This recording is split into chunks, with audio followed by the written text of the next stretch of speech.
The West was a land of brutal truths, where the line between life and death was as thin as a shadow at high noon.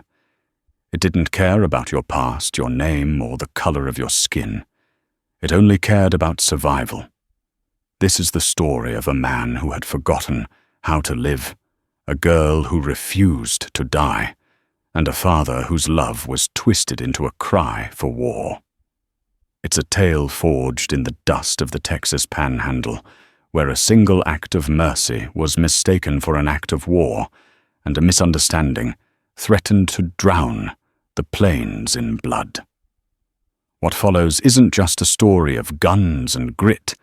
It's a testament to the fact that sometimes the greatest battles are fought not against a hated enemy, but against the damning lies we tell ourselves. The sun over the Llano Estacado was a merciless god hammering the cracked earth with an anvil of heat. It bleached the sky to a pale, hazy blue and baked the life from anything that couldn't find shadow or water. For Silas Kane, the landscape was a reflection of his own soul, vast, empty, and scorched by a fire that had burned out long ago. He rode a rangy buckskin that was as tough and unforgiving as the land itself. His face was a road map of hard miles and harder memories etched under the brim of a sweat-stained hat. The grey of his coat was the grey of Confederate ash, a uniform he'd shed, but a past he could never outrun. Shiloh Antietam, the wilderness. The names were ghosts that rode with him, whispering in the rustle of the sagebrush and the whine of the ceaseless wind. He was heading nowhere in particular, a man whose only purpose was to put distance between himself and the man he used to be. The day was bleeding into a bruised purple twilight when he first heard it. It wasn't the lonely call of a single coyote, but the frenzied, snapping chorus of a pack that had cornered its prey. Silas pulled his horse Jericho to a halt, his hand resting instinctively on the worn stock of the Winchester 73 in his saddle scabbard. He was a man who minded his own business, a creed that had kept him alive. The law of the wild was simple. The strong ate and the weak were eaten. It was not his place to intervene. He was about to nudge Jericho onward when another sound cut through the yipping din. It was faint, high-pitched, and unmistakably human. A cry of terror. A muscle twitched in his jaw. He told himself to keep riding. It wasn't his fight. The world was full of screams, and he couldn't answer them all. He'd seen enough death to fill 1,000 lifetimes. But the cry came again, sharper this time, laced with a defiance that pricked at something dormant within him. It was the sound of a life clinging on, refusing to be extinguished. With a curse that was swallowed by the wind, Silas yanked Jericho's reins, wheeling the horse toward the sound. He spurred him into a gallop, the parched earth, drumming a frantic beat beneath them. He crested a low rise and saw the scene laid out in the dying light. A pack of at least 12 coyotes, gaunt and mangy, circled a small, shuddering figure huddled against a cluster of mesquite. It was a child, a girl no older than 10 or 11, with 2 long black braids and a simple buckskin dress. One of her arms was pressed to her side, dark with blood. In her other hand, she clutched a heavy gnarled stick, swinging it wildly at the snarling animals that darted in and out, testing her defenses. They weren't just hungry, they were bold. One of the larger coyotes lunged, and the girl screamed as its teeth tore at the hem of her dress. Silas didn't hesitate. He pulled the Winchester from its scabbard as Jericho thundered down the slope. He didn't need to aim for the animals. The goal was to break the pack's nerve. He levered a round into the chamber and fired into the air. The crack of the rifle was like a thunderclap in the sudden silence. The coyotes scattered, startled by the noise and the sudden appearance of a man on horseback. He fired again this time, kicking up a plume of dust near the pack leader. That was enough. With yelps of fear, the scavengers melted back into the twilight, their courage broken. Silas slowed Jericho to a walk, his eyes fixed on the girl. She remained frozen, her small body trembling, the stick still held aloft. Her face was smudged with dirt and tears, but her dark eyes were wide and fierce, watching him with an animal suspicion that was perhaps more dangerous than the Coyotes had been. She was Comanche. He could tell by the cut of her dress and the fine beadwork on her moccasins. A white man and a lone Comanche girl was a volatile combination in this part of the country. He swung down from his horse, his movements slow and deliberate. He kept his hands open and away from the Colt peacemaker at his hip. "Easy now," he said, his voice raspy from disuse. "They're gone. You're safe." The girl said nothing.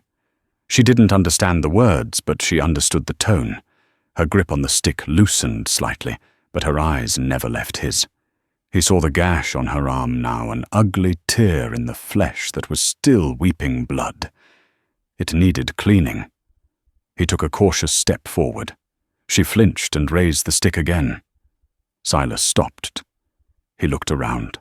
There was no sign of a camp, no tracks of other horses. She was utterly alone. Whatever had happened, it wasn't good. He couldn't just leave her here. The Coyotes would be back, or worse. He unslung his canteen and held it out. Water. She watched him, her chest rising and falling in ragged breaths.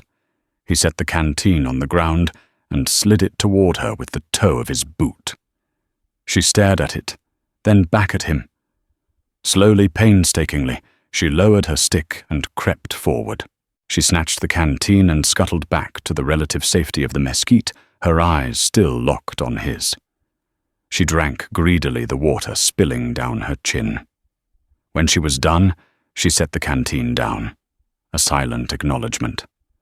Silas gestured to her arm. "That needs tending." He took another step, reaching for the clean bandana in his pocket. This time she didn't raise her weapon. She watched him with an unnerving intensity, as if she were weighing his soul. He knelt in the dust before her, a forgotten soldier before a desert queen, and gently took her arm. She was stiff as a board, but she let him. He cleaned the wound as best he could, with water from his canteen, and wrapped it tightly with the bandana. Her skin was feverish to the touch. As he tied the knot, his fingers brushed against a small amulet she wore on a leather cord around her neck. It was a single polished piece of turquoise, intricately carved in the shape of a soaring hawk. It felt strangely cool against the heat of her skin. He finished his work and rose to his feet. The girl looked at her bandaged arm, then up at him. Her expression was no longer one of sheer terror, but of a deep, penetrating curiosity. She spoke a single word, in a language he didn't understand, her voice soft. "Tenapah," she said, touching her own chest. Silas understood. It was her name. "Silas," he replied, touching his own chest in turn. "Silas Kane." The silence that fell between them was heavy with the unspoken realities of their world. He was a white man, a Tejano in her tongue, an enemy by birth. She was a Nermanu, the people, a member of a tribe that had fought and bled to defend this land from men who looked just like him. Yet in this moment, they were just two souls in the vast, indifferent wilderness. He knew what he had to do. He couldn't take her to a settlement. She'd be treated as a curiosity, at best a captive at worst. He couldn't leave her. His only choice was to take her to his camp for the night, let her rest, and try to figure out where her people were come morning. It was a dangerous, foolhardy decision. He gestured to his horse. "Come on, Tenapah. Let's get you out of this dust." He lifted her easily and set her in the saddle before, mounting up behind her. She was light as a feather, but her presence was a palpable weight. As Jericho began the slow walk back toward the small fire Silas had left smouldering, the man felt a flicker of something he hadn't felt in years. It wasn't hope, not yet. It was responsibility. And in the desolate plains of West Texas, that was a far heavier burden to carry than the ghosts of any war. He didn't know it then, but the howl of the coyotes had been a prelude. A storm was coming, and he had just placed himself directly in its path. Silas's camp was little more than a bedroll, a saddlebag for a pillow, and a small fire that gnawed at a handful of mesquite roots. It was the camp of a man who traveled light, unburdened by possessions or expectations. As he dismounted, lifting Tenepah down from the saddle, the firelight danced across her face, revealing the exhaustion etched into her young features. The silence between them was profound, broken only by the crackle of the flames and the distant, mournful sigh of the wind. Language was a canyon between them, and Silas had no bridge to cross it. He fell back on the simple universal language of care. He offered her a piece of jerky, which she inspected carefully before taking a tentative bite. He saw the hunger in her eyes as she quickly devoured it, and he handed her another piece without a word. She sat by the fire legs tucked beneath her, watching his every move. Her fear had subsided, replaced by a quiet, unnerving watchfulness. Her eyes, dark and intelligent, missed nothing: the way he checked on his horse, the deliberate manner in which he cleaned his rifle, the almost imperceptible sadness that clung to him like trail dust. Silas felt the weight of her gaze. It had been years since anyone had looked at him with such unfiltered scrutiny. Soldiers, saloon keepers, sheriffs, they all saw what they expected to see: a drifter, a potential threat, a ghost of the Confederacy. But this child, she seemed to be looking deeper at the man beneath the grime and the grief. He tried to learn more about her. He drew a crude representation of a teepee in the dirt with a stick. He pointed at it, then at her, his eyebrows raised in a question. Tenepah understood immediately. She took the stick from him, her small hand surprisingly steady. With deft, practiced strokes, she wiped his drawing away and drew her own. It was not a single teepee, but a cluster of them nestled in a curve of what was clearly a river, marked by a wavy line. She added symbols for trees, and then a short distance away, she drew a distinctive rock formation, a flat-topped mesa, with a jagged split down one side.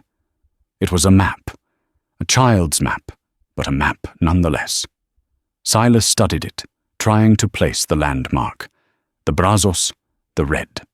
The geography of this land was a jumble of creeks and canyons in his mind. He couldn't be sure. Then Tenepah did something that chilled him. She drew another set of figures near her drawing of the camp. These were not teepees. They were stick figures of men on horseback, but she drew them crudely with hard, angry lines. She drew rifles in their hands, pointed at the teepees.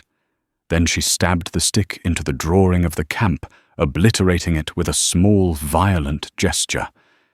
She looked up at him, her eyes wide, with a pain and fear that needed no translation. Her camp hadn't just been left behind. It had been attacked by white men. The piece of jerky in Silas's hand suddenly felt like lead. He was one of them. In her world, the men who had destroyed her home and the man who had just saved her life wore the same face. The weight of his skin, of his history, settled on him. He wasn't her savior. He was just a different flavor of the same poison. He looked at the bandage on her arm, at her exhausted face, and a cold dread began to seep into his bones. What if her people had survived? What if they were out there, searching for her? If they found her here with him, they wouldn't see a rescuer. They would see a captor. They would see one of the men who had attacked them. The thought was a bucket of ice water down his spine. He had to get her back, not just for her sake, but for his. He banked the fire for the night, laying out his bedroll for her. She hesitated, but the weariness in her small frame was too great to argue. She lay down, curling into a tight ball, her hand never far from the turquoise amulet at her neck. Silas took a seat on the other side of the fire, his Winchester across his lap. He wouldn't sleep tonight. He would stand watch. Hours passed. The stars wheeled overhead in a cold, silent spectacle. Silas was lost in thought, the girl's story replaying in his mind when a glint of metal caught his eye. It was from his saddlebag, which lay near the fire. A small silver object had fallen partially out. It was a tarnished locket. He picked it up his thumb, rubbing away the grime from the engraving. It was a simple, floral pattern. He rarely looked at it. The memories it held were too sharp. With a click, he opened it. Inside were two miniature portraits. One was of a woman with kind eyes and a gentle smile. The other was of a young girl no older than Tenapar, with blonde pigtails and a mischievous grin. His wife, Eleanor. His daughter, Clara. Lost to the fever in the winter of '68, while he was away trying to rebuild a life from the rubble of war. They had been taken by an enemy he couldn't fight with a gun. He had returned to a silent cabin and two fresh graves. That was the day Silas Kane had truly died. The man who remained was just a shell riding toward the sunset, because there was nothing left to turn back to. He looked from the face of his own lost daughter in the locket to the sleeping Comanche girl by the fire. He had told himself he was helping her out of a detached sense of duty. A grudging nod to a morality he thought he'd abandoned. But looking at her small, vulnerable form, he knew it was something more. In saving her, he was reaching for a piece of himself he thought was buried forever. He was trying in some small, futile way to protect the memory of his own child. He snapped the locket shut, the sound unnaturally loud in the quiet night. He put it safely back in his saddlebag, the brief moment of vulnerability passing, replaced by a grim resolve. He was no longer just a drifter. He was a guardian. As the first hint of grey lightened the eastern horizon, Tenapar stirred. She sat up, her eyes immediately finding his. The silent question hung between them. What now? Silas stood and stretched his stiff limbs. He pointed to the east to the rising sun, and then made a gesture of riding. Then he pointed to her, and then to the west in the direction he assumed her people might be. He was trying to say, "Today I take you home." She seemed to understand. She stood up and for the first time gave him a small, hesitant nod. As she did, she reached up and clutched the turquoise hawk amulet at her throat. It was a gesture of hope, or perhaps a prayer. Silas saddled Jericho, his mind racing. The crude map she'd drawn was his only guide, a split mesa near a river. It wasn't much, but it was more than he'd had yesterday. He helped her onto the horse and swung up behind her. "Hold tight," he murmured, more to himself than to her. He urged Jericho into a steady trot, heading west. The land was awakening, bathed in the soft, golden light of dawn. It looked peaceful, almost beautiful. But Silas knew better. The beauty was a mask. This land held grudges. It remembered every drop of blood spilled on its soil. And he was a white man riding with a Comanche child toward a people who had every reason to kill him on sight. The weight of silence had been heavy, but the weight of what was to come felt crushing. The sun climbed once again, asserting its tyrannical rule over the plains. Silas pushed Jericho westward, his eyes scanning the horizon for any sign of the split mesa from Tenapar's drawing. The girl sat straight and alert in the saddle before him, pointing occasionally, with a small, confident hand adjusting his course. She knew this land. This was her home. For hours they rode in their cocoon of silence. The shared journey began to forge a strange, unspoken bond. He pointed out a distant pronghorn. and she whispered its name in her tongue, Tabukur. She pointed to a soaring hawk, and he nodded, thinking of the amulet she wore. The small exchanges were tiny threads, weaving a fragile tapestry of trust between them. Around midday, she tugged on his sleeve and pointed insistently toward a line of cottonwoods barely visible in the heat haze. It marked a watercourse, the river from her map. As they drew closer, Silas felt a knot of anxiety tighten in his gut. They were getting close. It was Tenapa who saw it first. She let out a small cry and pointed. To the north, rising from the plains like the broken teeth of some ancient beast, was a mesa, and cleaved right down its center was a deep, shadowy fissure. The split mesa. They had found it. Silas slowed Jericho his senses on high alert. He could smell the faint scent of wood smoke on the wind, but it was old stale. He dismounted, keeping the horse between himself and the direction of the camp. "Stay here," he said, holding up a hand to the girl. He crept forward on foot, using the sparse cover of sage and rock his Winchester held ready. The silence was wrong. A camp of any size, even a grieving one, should have had some sound, the nicker of a horse, the cry of a baby, the murmur of voices. This was the silence of a tomb. He crested a final rise and looked down into the river bend. His blood ran cold. It was a scene of utter devastation. Tipis were slashed and toppled their hides, flapping like wounded birds in the wind. The ground was littered with the detritus of a violent raid, overturned baskets, scattered beads, broken pottery, and bodies.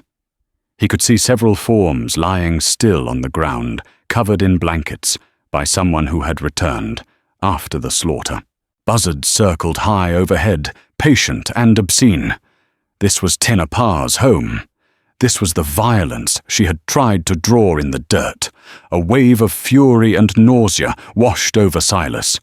He thought of the men she had described, white men on horseback, scavengers, renegades, men like Jedediah Thorne, a name whispered in fear from dusty saloons to lonely ranches. Thorne and his gang of cutthroats were known for their brutality, preying on isolated homesteads and native camps alike, taking what they wanted and leaving only death behind.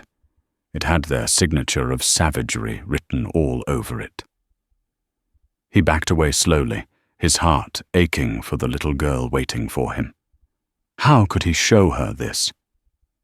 Before he could decide, the decision was made for him. A shout erupted from the trees along the river. A Comanche warrior, his face painted in stark black and white, burst from the cottonwoods, a war lance in his hand. Then another appeared, and another, a dozen riders materializing from the landscape as if born from the earth itself. They were a search party, and they had found him. Silas spun around, raising his hands to show he was no threat. "I mean no harm." He yelled the words, feeling useless and hollow. They didn't stop. Their faces were masks of grim fury.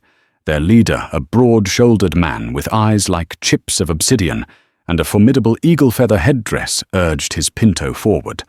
He was a man who radiated authority and a deep, burning grief. Silas backed toward Jericho, his mind racing. Tenapa was still on the horse. When the warriors saw her, they would understand.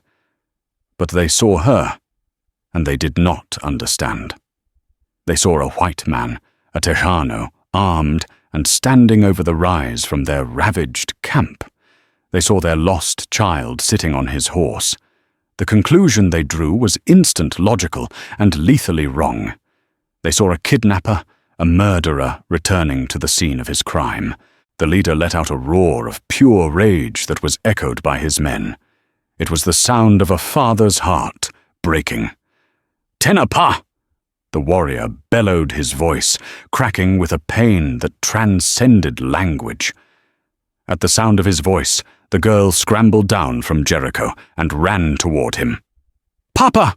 she cried out in her own tongue. She ran straight into her father's arms. He swept her up, holding her tight, burying his face in her hair. But his eyes, filled with a venomous hatred, remained fixed on Silas. He saw the white man's bandana tied around his daughter's arm. He didn't see a bandage. He saw a brand, a claim. He saw the turquoise hawk amulet at her throat, an amulet he had made for her, and assumed this man had been about to steal it. The father stone heart, as Silas would later learn his name, was spat a series of harsh commands. The warriors surrounded Silas in a blur of motion, dragging him from his feet. His Winchester was ripped from his grasp. The Colt was pulled from his holster. He was thrown to the ground, the dust of the desecrated camp filling his nostrils. "Wait, you don't understand," Silas gasped. The air knocked from his lungs. "I found her, the Coyotes." His words were met with the butt of a rifle to his ribs, driving the breath from him in a fiery explosion of pain.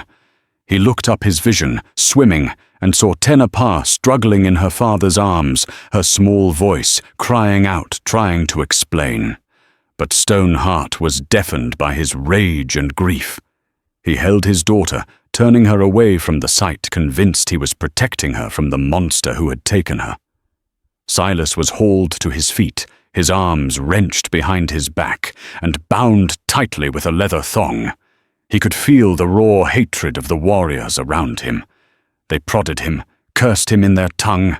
One of them, a young, hot-blooded brave with a fresh scar on his cheek, pressed the cold steel of a knife against Silas's throat, whispering a venomous promise. Stoneheart strode over his face, a storm cloud of vengeance. He looked down at Silas, his eyes burning with a righteous fire. He saw not a man, but a symbol of every wrong ever committed against his people. He saw the pale skin of the men who had stolen the land, killed the buffalo, and now, he believed, had destroyed his family and stolen his child. He spoke his voice low and guttural, each word dripping with contempt. Though Silas didn't understand the language, the meaning was as clear as the blue sky above. He was being condemned. Through the haze of pain, Silas locked eyes with Tenapa. Her face was a mask of terror and confusion. She was trying to speak to make them understand, but her father and the other warriors were not listening. They were trapped in their own narrative of grief and retribution as they dragged him toward the ravaged camp. Silas Kane, the man who had tried to do one right thing, realized the brutal irony of the West.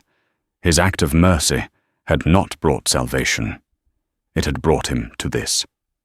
He was a prisoner, accused of a crime he hadn't committed his life now in the hands of a grieving father who saw him as the devil himself. The red dawn had given way to the black hearts of misunderstanding, and the sun was now setting on what was likely the last day of his life. They tied Silas to a toppled tippy pole in the center of the ruined camp. The sun beat down, and the stench of death and decay was a physical presence clinging to the hot air. Thirst was a fire in his throat, and the pain in his ribs was a constant throbbing reminder of his predicament. The Comanche warriors ignored him, moving through the wreckage of their lives with a grim, methodical purpose. They were preparing the dead for their final journey. From his vantage point, Silas watched Stoneheart. The formidable chief was now just a father, his shoulders slumped in sorrow as he knelt beside a blanket-covered form. He spoke to it in low, gentle tones, a conversation with a ghost. This, Silas realized, must have been Tenapa's mother. The raid hadn't just scattered the camp, it had shattered Stoneheart's world. His grief was a raw, gaping wound, and Silas was the salt being poured into it. Tenapa was kept away from him, looked after by an older woman, whose face was a stoic mask of sorrow. But the girl's eyes kept darting toward Silas. He could see the conflict within her, the desperate urge to speak the truth, warring with the fear of her father and the trauma she had endured. She was the only key to his survival, and she was a 10-year-old girl swallowed by tragedy. As the afternoon wore on, a council of the remaining warriors formed around Stoneheart. The young brave with the scarred cheek, whom Silas mentally dubbed Black Hawk, was the most vocal. He gestured emphatically toward Silas, his voice sharp and angry. The sentiment was clear: kill the white man. A quick death for his crimes. Others nodded in agreement, their faces hard. But Stoneheart was hesitant. His initial explosive rage had cooled into a smouldering, more thoughtful furnace of hate. He wanted more than just death. He wanted answers. He wanted to know why his camp, his family, had been singled out. He looked over at Silas, a question burning in his eyes. Later, Stoneheart approached him, flanked by Black Hawk and another warrior. He held something in his hand. It was a spent rifle cartridge, brass glinting in the sun. He shoved it in Silas's face. It was a .44-40 Winchester round, the same caliber as the rifle that had been taken from Silas's saddle. Stoneheart spoke, his voice a low rumble. Black Hawk translated his English, broken but clear. "Chief asks, this your bullet?" Silas looked at the cartridge. "It's the same kind my rifle uses. So do thousands of others. It proves nothing." Black Hawk sneered. "We find tracks. One white man's horse. Come from east. We find you. Come from east. With his daughter." He jabbed a finger at Silas's chest. "You." Silas shook his head, his bonds cutting into his wrists. "There were others, a whole gang of them. They are the ones who did this. I was miles away when it happened. I found your daughter last night, alone, cornered by coyotes." Black Hawk translated, but Stoneheart merely shook his head, his expression unchanging. It was the story of a liar, a coward trying to save his own skin. Why would he believe this white devil over the evidence of his own eyes? It was then that Tenapah made her move. She slipped away from the old woman and approached the council, her small face set with a resolve that belied her age. She spoke to her father, her voice clear and insistent. She pointed at Silas, then made the motion of a snarling, snapping coyote with her hands. She pointed to the bandage on her arm, then back to Silas, making a gentle rapping motion. She was telling the story. Black Hawk watched her, a flicker of something doubt, perhaps, in his eyes. Stoneheart listened, but his face remained a stone mask. He was a father who wanted to believe his child, but his grief was a wall she could not seem to penetrate. Tenapah, growing frustrated, grabbed a stick. She fell to her knees in the dust just as she had done at Silas's campfire. She drew the scene again. First the tippies by the river. Then she drew the attackers. She gave them specific features this time. One was a big man with a thick beard. Another wore a distinctive, flat-crowned hat. She drew their horses, giving one a noticeable white blaze on its face. She was drawing from memory, providing details. Then she drew a separate scene. She drew herself small and alone. She drew the snarling coyotes circling her. And then she drew a new figure, a lone man on a buckskin horse.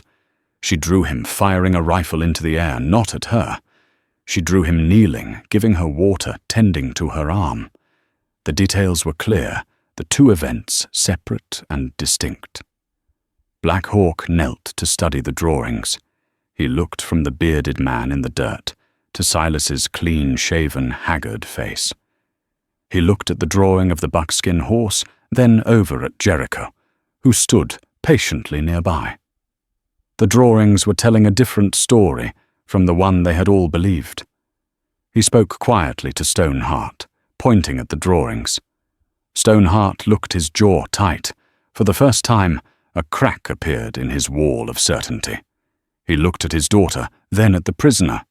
Before the argument could continue, a scout who had been sent out came galloping back into camp, his horse lathered. He shouted, pointing back the way he'd come, he had found tracks, not of one white man, but of many. A dozen riders or more, and they were heading for a place called Scorpion Creek, a known haven for outlaws and renegades. And among the tracks the scout had found something else. He dismounted and handed Stoneheart a small object. It was a silver concho intricately stamped, the kind used to decorate a saddle or bridle. But this one was unique. It was stamped with the image of a thorny vine. Jedediah Thorn's mark. The name, when spoken, sent a ripple of hatred through the warriors. Thorn was no stranger to them. He was a plague on the land, a ghost who brought only misery. Stoneheart stared at the concho. He looked at Tenapa's drawing of the bearded man. He looked at the tracks of a dozen riders. The pieces were starting to click into place, forming a picture he did not want to see, a picture that meant he had been wrong. Terribly, horribly wrong. He walked over to Silas, the concho in his palm. He held it out. Silas looked at it. Thorn? He said the name like poison on his tongue. Jedediah Thorn. That's his mark. He and his men did this. The final whisper of truth came from Tenapa. She crept forward and pointed at the concho, then tapped the drawing of the bearded man who had led the raid on her camp. The connection was made. The truth carried on the wind, and drawn in the dust by the hand of a child had finally broken through. Stoneheart looked at Silas, and for the first time, the burning hatred in his eyes was replaced by something else. A dawning, horrified understanding. He had captured and nearly killed an innocent man. The real enemy, the man who had murdered his wife and destroyed his home, was still out there. He turned and issued a sharp command. A warrior stepped forward with a knife, not to kill Silas, but to cut his bonds. As the leather fell away, Silas rubbed his raw wrists, the blood slowly returning to his hands. He was free, but he was not safe. None of them were. Thorn and his gang were close, and their business here might not be finished. The misunderstanding was over, but a new, more dangerous chapter was about to begin. An alliance born of shared tragedy was about to be forged in blood. Freedom was a strange sensation. One moment Silas was a condemned prisoner.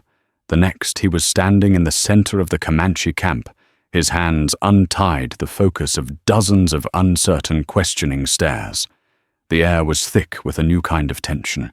The rage directed at him had vanished, replaced by a heavy, awkward silence. Stoneheart stood before him, the silver concho still in his hand. The chief's face was a complex mask of shame, grief, and a newly ignited fury now aimed in the right direction. He spoke to Black Hawk, who turned to Silas.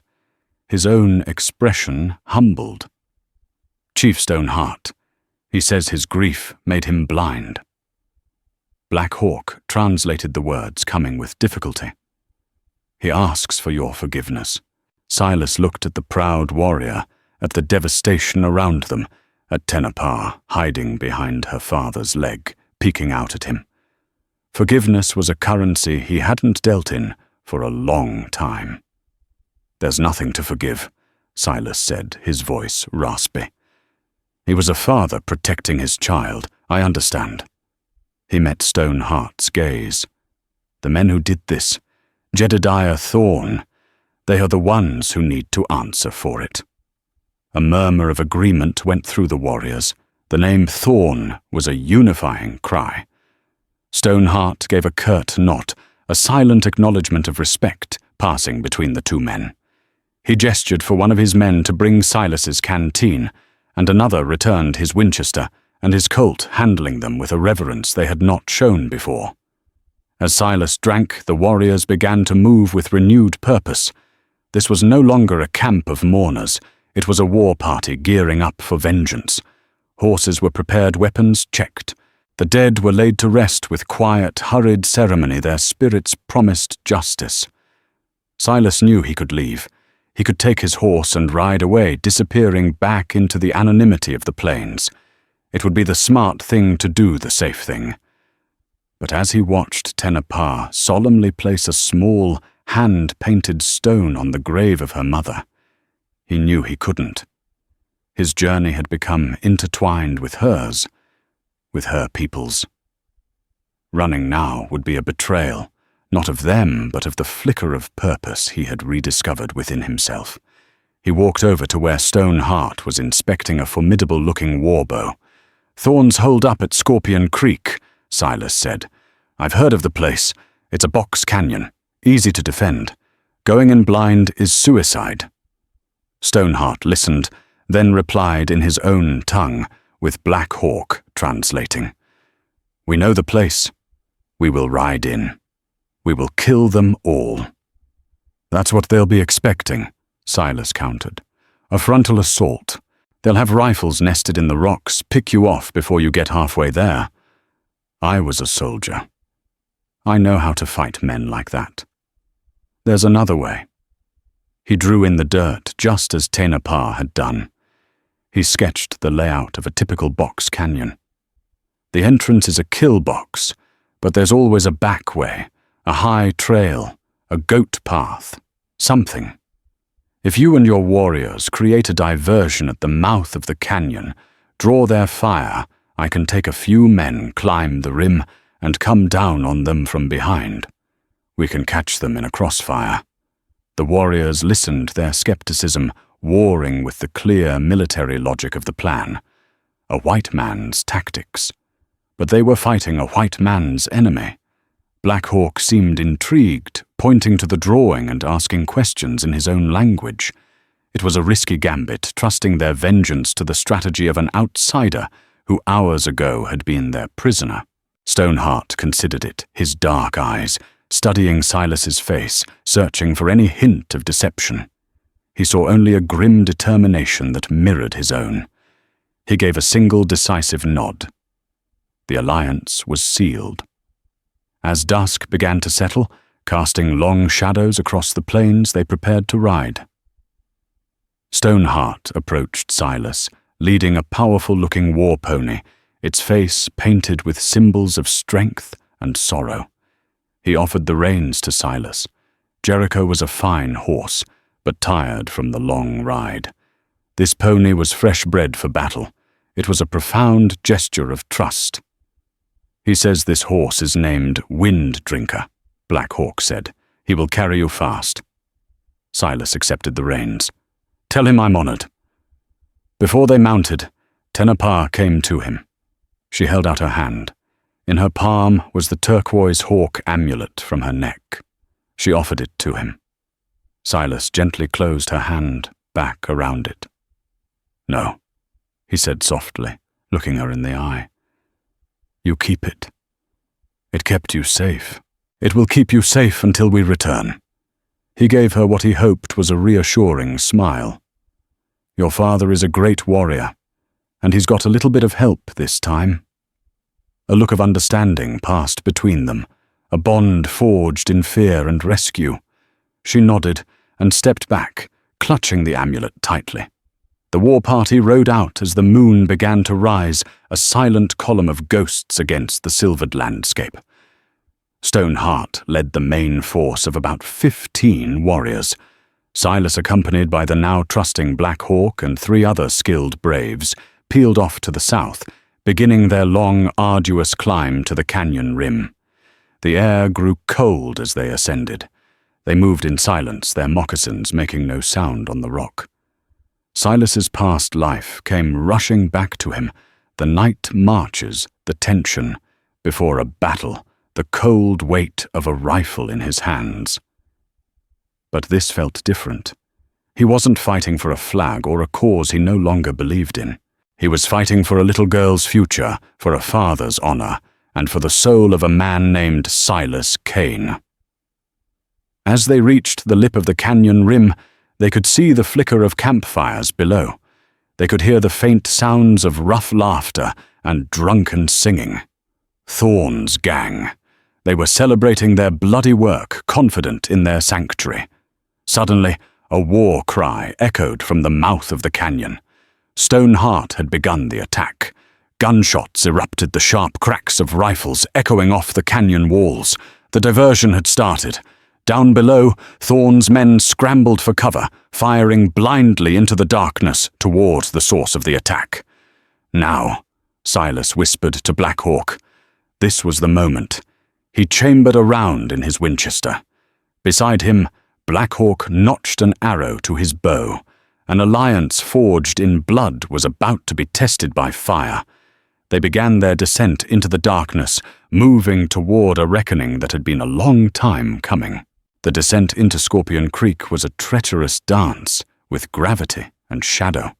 Silas moved with a caution born of battlefield experience, testing each foothold before committing his weight. Black Hawk and the other braves flowed down the rock face like water, their familiarity with the terrain a stark contrast to his own methodical clumsiness. Below the canyon was a cauldron of chaos. Muzzle flashes lit the darkness in brief, violent strobes, and the roar of gunfire from both sides was a continuous, deafening assault. Thorn's men were exactly where Silas had predicted, crouched behind boulders and wagons at the canyon's mouth, pouring fire toward Stoneheart's diversionary attack. They were arrogant, believing themselves safe, their backs exposed. Silas found a defensible ledge about halfway down a natural parapet of rock that offered a commanding view of the outlaws' camp. He signaled for the others to halt. This was their perch. He rested the barrel of his Winchester on the rock, the cold steel a familiar comfort. He drew a bead on a large, bearded man who was yelling orders, the man from Tenapa's drawing. "Thorn." "The leader," Silas said to Black Hawk, pointing. "He's mine." Black Hawk nodded grimly, his own gaze fixed on the figures below. He whispered to his companions who notched arrows to their bows, their dark eyes filled with a lethal calm. Silas took a steadying breath, exhaled slowly, and squeezed the trigger. The Winchester bucked against his shoulder. Across the canyon, Jedediah Thorn cried out and staggered back, clutching a suddenly bloody shoulder. He wasn't dead, but his authority was shattered by the unexpected shot from above. The outlaws whirled around in confusion, their heads turning toward the canyon walls, searching for the source of the new threat. That was the signal. Black Hawk let out a piercing cry, a hawk's shriek, and a volley of arrows hissed through the night air. One outlaw fell with a shaft in his throat. Another screamed as an arrow pinned his arm to the wooden side of a wagon. Panic erupted. Caught between Stoneheart's relentless assault from the front and the invisible deadly enemy on the cliffside, the gang's discipline broke. It was no longer a fight. It was a slaughterhouse. Silas worked the lever of his rifle with grim efficiency. He wasn't the haunted soldier from Shiloh anymore. He was an instrument of justice. Each shot was deliberate, aimed not just to kill, but to protect the warriors below, who were now pressing their advantage. As chaos reigned, Stoneheart and his main force surged forward. They swept into the camp like a storm, their lances and tomahawks rising and falling. The outlaws trapped in the crossfire were overwhelmed. The fight devolved into a series of desperate, brutal, hand-to-hand struggles in the flickering firelight. Silas and his small team scrambled the rest of the way down the cliff, joining the melee. An outlaw lunged at him with a bowie knife, his face a mask of desperation. Silas parried the blow with his rifle barrel and brought the butt of the stock around in a brutal arc, catching the man in the temple. He went down and didn't get up. He saw Black Hawk fighting with a ferocity that was terrifying and beautiful, his movements fluid and deadly. The young brave he had once seen as a hothead was a consummate warrior, avenging his people with every strike. Silas scanned the chaos for Thorn. He saw him crawling, trying to reach a horse tied nearby. His left arm was useless, but his right hand held a pistol. Silas strode toward him, ignoring the smaller skirmishes around him. This was his to finish. Thorn saw him coming. He managed to get to his knees, raising his pistol with a trembling hand. "You!" He rasped, his face pale with pain and shock. "Who in God's name are you?" "The man who found the girl you left for the Coyotes," Silas said, his voice cold as a grave. Thorn's face twisted into a sneer. "The little squaw should have killed her myself." That was all Silas needed to hear. Thorn fired his shot, going wide. Before he could fire again, Silas was on him. He kicked the pistol from Thorn's hand and grabbed him by his shirt front, hauling the bigger man to his feet. He looked into the outlaw's cruel, fearful eyes. This was the man who had caused it all, the raid, the death of Tenapa's mother, the misunderstanding that had almost cost Silas his life. But as he looked at the pathetic wounded man, the desire for vengeance felt empty. Killing him wouldn't bring back Eleanor or Clara. It wouldn't erase the scars on this land or in Stoneheart's heart.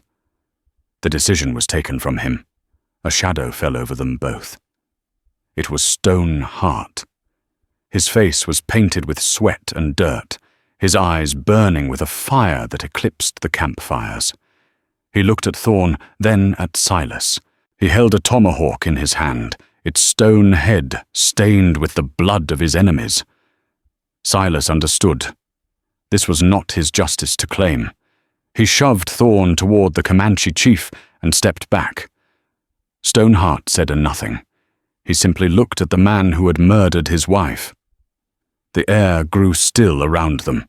Thorn began to beg, to plead, offering gold anything. Stoneheart ignored him.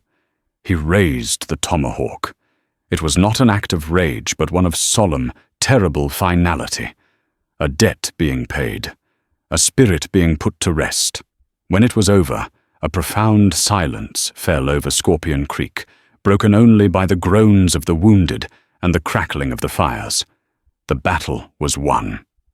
In the grey light of dawn, they left the canyon behind them. They didn't look back. The war party that returned was smaller than the one that had left, but their heads were held high. They had won more than a battle. They had reclaimed their honor. When they arrived back at the ruined camp, Tenapa was waiting. She ran to her father, and he swept her into his arms, holding her with a fierce tenderness that spoke volumes. Then she looked over her father's shoulder at Silas. Her eyes were full of a gratitude that needed no words. Silas knew it was time for him to leave. His part in this story was over. He walked over to Jericho, his own horse, and began to ready his saddle. Stoneheart approached him, leading Wind Drinker. He offered the war pony to Silas again. "He is yours," Black Hawk translated. "A gift, and you will always have a place of honor among the people." Silas shook his head, placing a hand on Jericho's neck. "This one's seen me through too much to leave him now. But I thank you." He met Stoneheart's gaze. "Take care of your daughter. She's stronger than any warrior I've ever met." He mounted up. For a moment, he sat on his horse, looking at the scene. He had arrived in this land, a ghost, a man running from his past. He was leaving as something else. He hadn't found peace, not entirely. The ghosts of his wife and daughter were still with him. But now they were joined by a new memory, the fierce eyes of a Comanche girl, the solemn nod of her father, and the knowledge that for one brief moment he had made a difference. He had done one right thing. He turned Jericho to the east toward the rising sun. He didn't know where he was going, but for the first time in a long time, it felt less like running away and more like riding toward something new. The story of Silas Kane and Tenapa is not written in any history book. It's a tale whispered on the winds of the Llano Estacado, a testament to a time when worlds collided in dust and blood. It reminds us that heroes are rarely the shining figures we imagine. Sometimes they are broken men searching for a reason to keep going. It's a powerful lesson in how quickly we judge, how easily a misunderstanding can fester into hatred, and how the courage of a single child can be enough to turn the tide of war. Theirs is a story that proves that even in the most unforgiving of lands, compassion can bloom and alliances can be forged in the most unlikely of hearts. Thank you for joining us for this journey into the heart of the Old West. If this story moved you, please consider giving this video a like and sharing it with someone who appreciates tales of courage and redemption. Don't forget to subscribe to our channel and hit the notification bell so you don't miss our next story from the forgotten corners of American history.